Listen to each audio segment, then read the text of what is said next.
7 Reasons to Go Vegetarian in 2020. Becoming vegetarian is steadily on the rise and gaining more traction in our current food habits.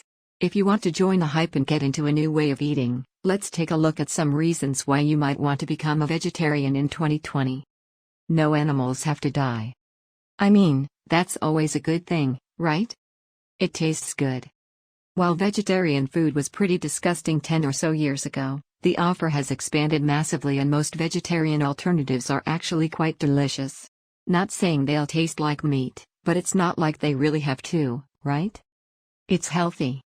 I mean, let's be honest, we all know that steak will kill you eventually.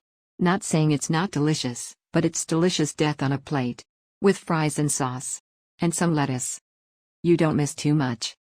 Apart from some meat-based protein, which you can get out of supplements, you can still get all the nutrition you need from eating veggies and fruit all day. You can still drink what you want. There's no meat in beer, so you're all good when it comes to getting your drink on. It'll almost be like you're not vegetarian at all. It's good for the environment. The meat industry is one of the most polluting industries on the planet. By not eating what it is they produce, they'll have to lower production and their carbon emissions. You can say you're vegetarian too. It's one of the most obvious perks of the lifestyle, so don't let it go to waste.